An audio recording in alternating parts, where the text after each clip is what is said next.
beautiful people. Hope you guys are doing well. Thank you so much. Yesterday was my birthday and I'm turned 26.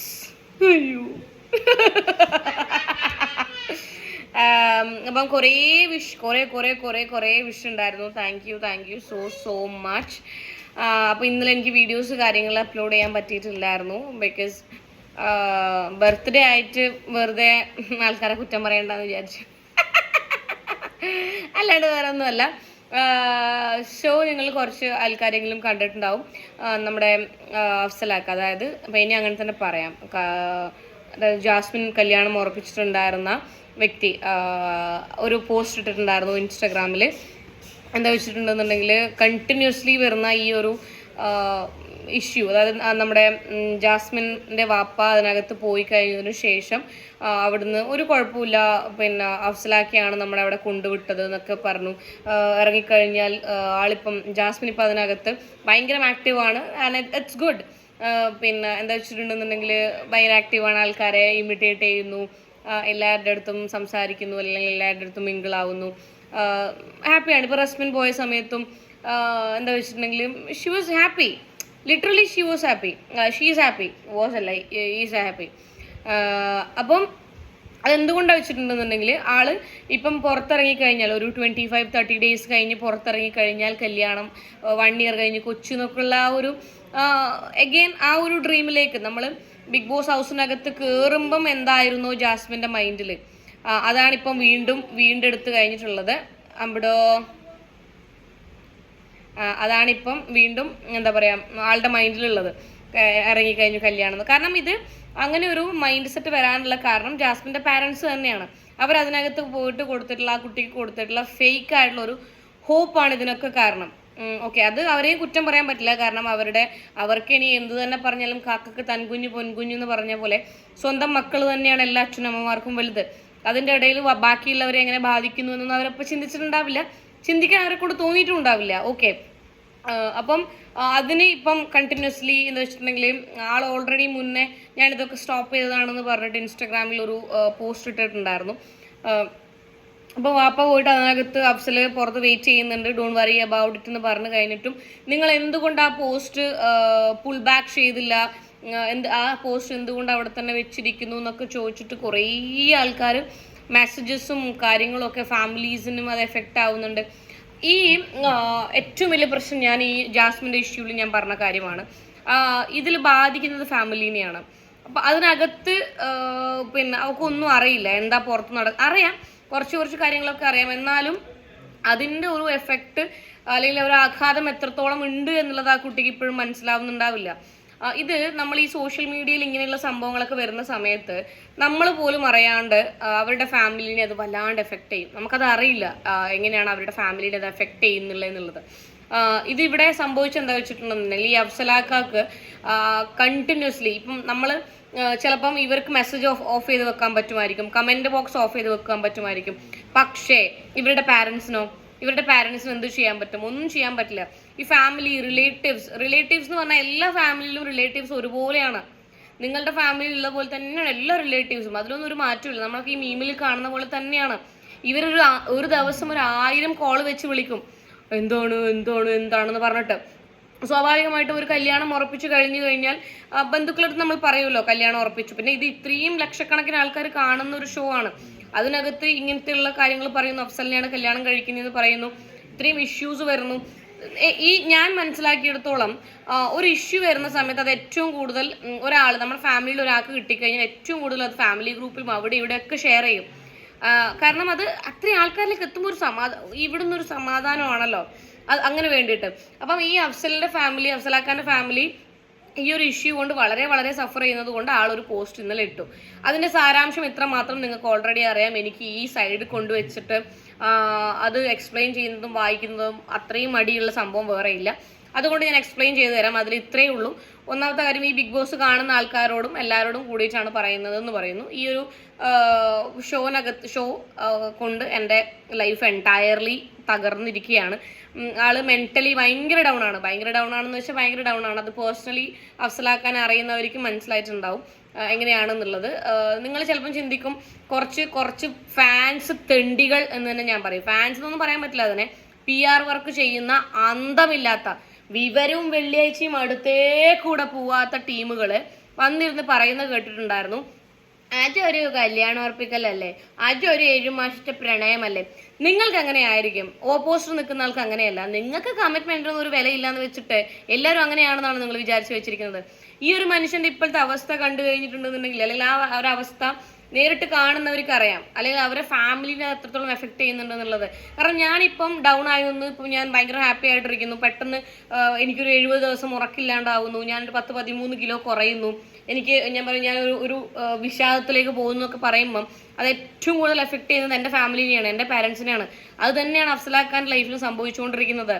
ബാക്കി ആരേക്കാളും അത് effect ചെയ്യുന്നത് അഫ്സലാഖാന്റെ പാരൻസിനെയാണ്. ആൾക്കാർ വിളിച്ച് ചോദിക്കുന്നു. അപ്പോൾ ആൾ പറയുന്നു, എൻ്റെ പാരൻസിനെ ഇത് എഫക്ട് ചെയ്യുന്നുണ്ട്, നിങ്ങൾ ഈ പറയുന്ന കാര്യങ്ങളും ചെയ്യുന്നതൊക്കെ.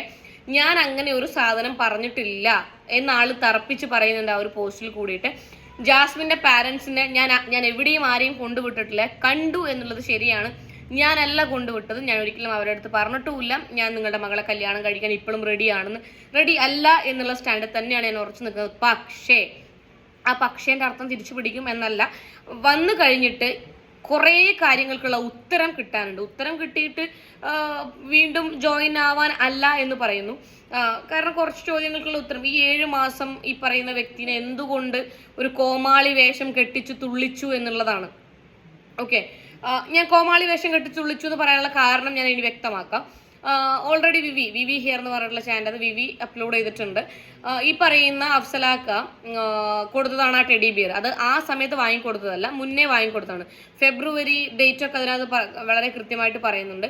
ആ ഒരു സമയത്ത് വാങ്ങിക്കൊടുത്തതാണ്. അപ്പം ബിഗ് ബോസ് ഹൗസിൽ നിന്ന് ബിഗ് ബോസിന്റെ ടീം പറയുന്നു, ജാസ്മിൻ അല്ല, ആ ഒരു കണ്ടസ്റ്റന്റിന് ഫേവറേറ്റ് ആയിട്ടുള്ള എന്തെങ്കിലും ഒരു സാധനം കൊടുക്കണമെന്ന് പറയുന്നു. അവളുടെ ഫേവറേറ്റ് ആയിട്ടുള്ള സാധനം എന്ന് പറയപ്പെട്ടിരുന്നത് എന്ന് തന്നെ എനിക്ക് പറയാം. അഫ്സലാക്ക വാങ്ങിക്കൊടുത്തിട്ടുള്ള ആ പാണ്ടയാണ്, ആ പാണ്ട ടെഡി ബിയർ ആണ്. അതുകൊണ്ട് അത് കൊടുത്തു വിട്ടു. എന്തുകൊണ്ട് ഇത് അതിനകത്ത് കയറ്റിയില്ല എന്ന് കുറച്ച് കഴിഞ്ഞിട്ട് ചോദിച്ചു. കാരണം ഈ ഗബ്രിയുമായിട്ടുള്ള കോംബോ മെല്ലെ വർക്കൗട്ടായി വരുന്ന സമയത്ത് അഫ്സലാക്ക എന്തുകൊണ്ട് ആ ഒരു സാധനം കടത്തി വിട്ടില്ല എന്ന് ചോദിച്ചപ്പോൾ അത് ഒരു ജയന്റ് ആയിട്ടുള്ള സാധനം ആയതുകൊണ്ട് കടത്തി വിടാൻ വേണ്ടി പറ്റില്ല എന്ന് പറയുകയും, അത് കഴിഞ്ഞിട്ട് ഇവര് അഫ്സലാക്കാന്റെ കുറച്ച് ഷർട്ട് അതുപോലെ തന്നെ വേറെ കുറച്ച് എനിക്ക് തോന്നുന്നു സിൽവർ റിങ്ങും ബ്രേസ്ലെറ്റ് അത് കയ്യിലുണ്ട്. ബാക്കിയുള്ള ഇവരുടെ ഓർമ്മകൾ ഉണ്ടാവില്ല. ഇപ്പം നമുക്ക് നമ്മുടെ പ്രണയിക്കുന്ന സമയത്ത് ഉള്ള ഓർമ്മകളും കാര്യങ്ങളും, അല്ലെങ്കിൽ നമ്മുടെ പാർട്ട്ണറിന്റെ ഷർട്ട്, വാച്ചോ, അങ്ങനെ റിങ്, അതൊക്കെ ഭയങ്കര ഇതായിരിക്കും. ഒക്കെ അങ്ങനെ അയച്ചു കൊടുത്തപ്പോൾ എന്തുകൊണ്ട് എൻ്റെ ഷർട്ട്, അതിനൊക്കെ സ്ക്രീൻ റെക്കോർഡും കാര്യങ്ങളൊക്കെ വിവി ഹിയർ ആ ചാനൽ വെച്ചിട്ടുണ്ട്, നിങ്ങൾ പോയി നോക്കിയാൽ മനസ്സിലാവും. ഇതെന്തുകൊണ്ട് നിങ്ങൾ കൊടുത്തില്ല എന്ന് പറയുമ്പം ഈ ബിഗ് ബോസിന്റെ ടീം പറയുന്നു, ജെൻസിന്റെ ഷർട്ട് കൊടുത്തു വിടാൻ പറ്റില്ല അതിനകത്ത്. എന്തുകൊണ്ട് പറ്റില്ല? കഴിഞ്ഞ ദിവസം അപ്സരേച്ചി ഇട്ടിട്ടുണ്ടായിരുന്നത് ജിൻഡോ ചേട്ടന്റെ ഷർട്ടാണ്. നോറ മുണ്ടും ഷർട്ടും ഇട്ടിട്ട് ഞാൻ കണ്ടിട്ടുണ്ടായിരുന്നു. ശ്രീതു ഇട്ടിട്ട് കണ്ടിട്ടുണ്ടായിരുന്നു. ജാസ്മിൻ ഈ പറയപ്പെടുന്ന ഗബ്രീന്റെ ഡ്രസ്സ് എടുത്തിട്ട്, അപ്പോഴൊന്നും നിങ്ങൾ വാണിംഗ് കൊടുത്തിട്ടില്ലേ? ഊരിയിട്ട് നിങ്ങൾ അവരവരെ പിന്നെ പെൺകുട്ടികൾ ഡ്രസ്സ് ഇടൂ, ആൺകുട്ടികൾ ഡ്രസ്സ്, അങ്ങനെയുണ്ടോ? അങ്ങനെ ഞാനിപ്പോൾ ഇട്ടിട്ടുള്ളത് ഷർട്ടാണ്, ഇത് ആൺകുട്ടികൾ ജെൻസ്, അങ്ങനെയുണ്ടോ ബിഗ് ബോസ്? നിങ്ങൾക്ക് ജാതിയില്ല, മതമില്ല, ജെൻഡർ ഇല്ല, കളറില്ല എന്നൊക്കെ പിന്നെ വാനോളം പിന്നെ പാടുന്ന ബിഗ് ബോസ് പിന്നെ എന്തുകൊണ്ട് ആ അഫ്സലാക്ക് അയച്ചിട്ടുള്ള ഷർട്ട് ജെൻസിന്റെ ഷർട്ട് എന്നൊക്കെ പറയുന്നു? നിങ്ങൾ വാ തുറന്ന് പറ മാൻ. ഞങ്ങൾക്ക് ഞങ്ങളുടെ TRP ആണ് വലുത്. പിന്നെ അതിനകത്ത് ആ ലവ് കോംബോ വർക്കൗട്ട് ആവണം. ലവ് കോംബോ എന്നല്ല, ആ വൃത്തികെട്ട കോംബോ വർക്കൗട്ട് ആവണം. ആ ഒരു സാധനത്തിന് ഞങ്ങൾ TRP ഇങ്ങനെ പോകുന്നുണ്ട്, ഞങ്ങൾക്ക് പൈസ കിട്ടുന്നുണ്ട്, അത് പറയണം. എന്തിനാ നിങ്ങൾ ഇത്ര മടിക്കുന്നേ? അത് അറിയാത്ത ആൾക്കാരില്ല. പക്ഷെ കുറച്ച് അന്തമില്ലാത്ത ടീമുകളുണ്ട്. അവരുടെ അണ്ണാക്കിൽ നിങ്ങളത് അടിച്ചു കൊടുക്കണം എന്നാണ് ഞാൻ പറയുന്നത്. ഞങ്ങൾ ഇങ്ങനെയാണെന്നുള്ളത്. അത് കഴിഞ്ഞിട്ട് ഇവർ പറയുന്നുണ്ട്, അഫ്സലാക്ക പറയുന്നുണ്ട് അവരോട്, ഞാൻ ഭയങ്കര ഡൗൺ ആണ്, ദയവ് ചെയ്തിട്ട് നിങ്ങൾ ആ കുട്ടീൻ്റെ അടുത്ത് ഇതൊക്കെ പറയണം, ഏതാണ് ഞാൻ അനുഭവിക്കുന്ന കാര്യങ്ങളൊക്കെ പറയണം. മോനെ പറയാം, ഒന്നുകൊണ്ട് മുമ്പ് പേടിക്കണ്ട, ഇതൊരു ഗെയിമാണ്, ഇതൊരു ഗെയിമായിട്ട് കണ്ടാൽ മതി, പിന്നെ എല്ലാം ശരിയാവും എന്നാണ് ബിഗ് ബോസിന്റെ അവർ എന്ത് ശരിയാവുന്ന നിങ്ങൾ പറയുന്നത്? എങ്ങനെ ഗെയിമായിട്ട് എടുക്കണം എന്നാണ് നിങ്ങൾ പറയുന്നത്? ഈ പണത്തിനും ഗെയിമിനും അപ്പുറം ഇമോഷൻസ് എന്ന് പറയുന്ന ഒരു സാധനമുണ്ട്. നിങ്ങൾ എന്തുകൊണ്ടത് മനസ്സിലാക്കുന്നില്ല? ശരിയായിരിക്കാം, ബിഗ് ബോസിന്റെ ടീമുകാർ കണ്ണുച്ചോര ഇല്ലാത്ത ടീമുകൾ ആയിരിക്കാം എന്നല്ല, ആണ്. It's very very bad. മനസ്സിലായില്ലേ? പിന്നെ അഫ്സലാക്ക് ഒരു കാര്യം കൂടി വളരെ ക്ലിയർ ആയിട്ട് പറയുന്നുണ്ട്. കുറച്ച് പേര് പറയുന്നു അഫ്സൽ അവിടെ ജാസ്മിന്റെ 50 ലക്ഷത്തിന് വേണ്ടി ഇവിടെ ഇങ്ങനെ വെയിറ്റ് ചെയ്യുകയാണ്. 50 ലക്ഷം വരും, 50 ലക്ഷം. അതിന്റെ ആവശ്യം ആ ചെങ്ങായിക്ക് ലിറ്ററലി ഇല്ല. അഫ്സലാക്കാനെ അറിയുന്ന ആൾക്കാർക്ക് അറിയാം, ആൾക്ക് ജീവിക്കാനുള്ള ചുറ്റുപാട് ഓൾറെഡി ഉണ്ട്, ആൾ ഉണ്ടാക്കി വെച്ചിട്ടുണ്ട്. മനസ്സിലായില്ലേ? ഒരു ജോലിയും കൂലിയും ഇല്ലാണ്ട് നടക്കുന്ന ഒരു മനുഷ്യനല്ല. ജോലിയും കൂലിയും ഇല്ലാണ്ട് ഇപ്പം ഓൾ 50 ലക്ഷം കൊണ്ടുവരും, അതിൽ ഉണ്ടാക്കി തിന്നാം എന്ന് വിചാരിച്ചിരിക്കുന്ന ഒരു ആളല്ല. ആൾക്ക് ജീവിക്കാനുള്ള ചുറ്റുപാട് ആൾ തന്നെ ഉണ്ടാക്കി വെച്ചിട്ടുണ്ട്. അത് നിങ്ങൾ മനസ്സിലാക്കണം. പിന്നെ ഇത് കുറച്ച് ഈ അഫ്സലാക്കിയൊക്കെ ചേർന്നിട്ടുള്ള ഒത്തുകളിയാണ്. ആരെങ്കിലും ഈ ചെങ്ങായി ചോദിക്കുന്നതിലും കാര്യമുണ്ട്. ആരെങ്കിലും സ്വന്തം മെന്റൽ ഹെൽത്തും വെച്ചിട്ട് കളിക്കുമോ? നിങ്ങളൊന്ന് അന്വേഷിച്ചു നോക്കൂ. ആളിനെ പേഴ്സണലി അറിയുന്ന ആൾക്കാരുടെ അടുത്ത് ഒന്ന് അന്വേഷിച്ച് നോക്കൂ, എന്താണ് ആളുടെ ഇപ്പോഴത്തെ അവസ്ഥ എന്നുള്ളത്. ആരാണ് കാരണം? മനസ്സിലാക്കേണ്ട ഒരു കാര്യം, ഇപ്പം ജാസ്മിന്റെ പാരന്റ്സിന് ജാസ്മിൻ എത്രത്തോളം വലുതാണോ അത്രത്തോളം വലുതാണ് അഫ്സലാക്കാന്റെ ഫാമിലിക്ക് അവര്. അത് ദയവായി നിങ്ങൾ മനസ്സിലാക്കണം. എൻ്റെ അതിൽ പറയുന്നുണ്ട്, ഇനിയെങ്കിലും നിങ്ങൾ എൻ്റെ അവസ്ഥ മനസ്സിലാക്കണം. ഇങ്ങനെ എന്താ പറയുക, അറിയാത്ത കാര്യങ്ങൾ ഇങ്ങനെ പടച്ചു വിടുന്ന സമയത്ത്, അല്ലെങ്കിൽ പിന്നെ ഈ പറയുന്ന ഈ പണത്തിന് വേണ്ടി നിൽക്കുന്നു, ഫെയിമിന് വേണ്ടി നിൽക്കുന്നു, അങ്ങനെയുള്ള കാര്യങ്ങളൊന്നും ദയവേത് പറയാണ്ടിരിക്കുക. കാരണം ആൾ ഓൾറെഡി ഭയങ്കര ഡൗൺ ആണ്. പിന്നെ ഈ പറയുന്ന ബിഗ് ബോസ് ടീമിനോടാണ് ലേശം കുറേ വേണമെന്ന് ഞാൻ പറയുന്നില്ല, ഇത്രയൊക്കെ. എൻ്റെ മോൻ ഷൈനും കൂടി എനിക്ക് തോന്നുന്നു അഫ്സലാക്ക മെയിൽ ചെയ്തിട്ടുണ്ട്, നിങ്ങൾ എന്താണ് പോർട്രേറ്റ് ചെയ്യാൻ ഉദ്ദേശിക്കുന്നത് ബിഗ് ബോസ് എന്ന് പറയുന്ന ഒരു ചാനലിൽ കൂടിയിട്ട്. ഇത്രയും ആൾക്കാർ കാണുന്ന ഒരു ഷോയില് നിങ്ങൾ എന്തിനാണ് എന്റർടൈൻ ചെയ്യുന്നത് എന്നാണ് അഫ്സലാക്ക മെയിലിൽ ചോദിച്ചിട്ടുള്ളത്. ചീറ്റിങ്ങിനെ വളരെ അന്തസ്സായിട്ട്, ചീറ്റിംഗ് എന്ന് പറയുന്ന, വഞ്ചന എന്ന് പറയുന്ന ഒരു സാധനത്തെ സൂപ്പറായിട്ട് പോർട്രേ ചെയ്ത് വെച്ചിട്ടുണ്ട് നമ്മളെ ബിഗ് ബോസ് സീസൺ 6. അതാണോ നിങ്ങൾ ചെയ്യുന്നത് എന്ന് ചോദിച്ചിട്ടുണ്ട്. ശരിയല്ലേ? ബാക്കി എല്ലാത്തിനും വാണിംഗ് കൊടുക്കുന്ന നിങ്ങൾ എന്തുകൊണ്ട് ഇതിനൊരു വാണിംഗ് കൊടുത്തില്ല?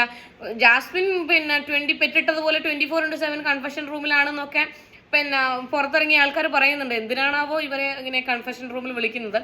What ever. പിന്നെ വിവി പറഞ്ഞൊരു വേറൊരു കാര്യമുണ്ടായിരുന്നു. നമ്മളെല്ലാവരും സംശയം ഇന്നലത്തോടെ എല്ലാവരുടെയും സംശയം ദൂരീകരിച്ചിട്ടുണ്ടാവും എന്ന് ഞാൻ വിശ്വസിക്കുന്നു. ജാസ്മിന്റെ വാപ്പ, അതായത് ജാഫർ അങ്കിൾ, അന്ന് ഫോൺ വിളിച്ചിട്ട് 4 മിനിറ്റോളം സംസാരിച്ചിട്ടുണ്ട്. ബ്ലോക്കിനെ കുറിച്ചല്ല സംസാരിച്ചത് എന്ന് വളരെ കൃത്യമായിട്ട് വിവി പറയുന്നുണ്ട്. ഓക്കെ, അങ്കിൾ ഓക്കെ ആയിരുന്നു ആ ഒരു സമയത്ത്. നമ്മളുടെ എല്ലാവരെയും സംശയം, ഞാനടക്കം ഉണ്ടായിരുന്ന ആൾക്കാരുടെ സംശയം ദൂരീകരിച്ചിരിക്കുന്നു എന്ന് വിശ്വസിക്കുന്നു. ബ്ലോക്കിനെ കുറിച്ച് സംസാരിക്കാനല്ല അത്ത അന്ന് ജാസ്മിനെ വിളിച്ചത്, നല്ല അന്തസ്സായിട്ട് ചീത്ത വിളിക്കാനാണ്. അതായത് ഈ തെറി വിളിക്കാനല്ല കേട്ടാ, നല്ല അന്തസ്സായിട്ട്. എന്താ വെച്ചിട്ടുണ്ടെങ്കിൽ ഈ ഒരു ഗെയിമുമായിട്ട് മുന്നോട്ട് പോയി കഴിഞ്ഞിട്ടുണ്ട് എന്നുണ്ടെങ്കിൽ ഇനി അങ്ങോട്ടേക്ക് വരണം എന്നില്ല. മനസ്സിലായില്ലേ? നല്ല രീതിയിൽ ഒറ്റയ്ക്ക് നിന്ന് കളിക്കാൻ പറ്റുമെങ്കിൽ കളിക്കുക. നീ ഒറ്റൊരാൾ കാരണം തലയിൽ മുണ്ടിട്ട് നടക്കേണ്ട അവസ്ഥ തന്നെയാണ് എന്നാണ് അന്ന് അത്ത വിളിച്ചിട്ട് ജാസ്മിനോട് പറഞ്ഞിട്ടുള്ളത്. അത് വിവിന്റെ ചാനൽ വിവി വളരെ കൃത്യമായിട്ട് പറയുന്നുണ്ട്. അപ്പം എല്ലാവർക്കും അതുകൊണ്ടാണ് മോളെന്ത് ബ്ലോക്കിനെ കുറിച്ച് ചോദിക്കാത്തത്. നമ്മൾ അതായത് അന്ന് ഒരു ബ്ലോക്കല്ലേ ഉള്ളൂ ലാലേട്ടാന്നും, അതായത് വന്നപാട് മത്താത്ത ഓക്കെ അല്ലേ എന്നുള്ളൊരു സാധനം ചോദിക്കാത്തത്. കുറേ കഴിഞ്ഞിട്ട് നിങ്ങൾക്ക് അത്താക്ക് ബ്ലോക്ക് വരാനുള്ള കാരണം ഞാനാണോ എന്ന്. കാരണം അതിപ്പം നമുക്കറിയില്ല, നമുക്ക് എഡിറ്റഡ് വേർഷൻ ആണല്ലോ. അവിടുന്ന് വിളിച്ചു പറഞ്ഞിട്ടുണ്ടാവും കൺവെൻഷൻ റൂമിൽ, മോളെ പിന്നെ ചോദിക്കും, ഒന്ന് ബ്ലോക്കിനെ കുറിച്ച് ചോദിക്കും പ്ലീസ്.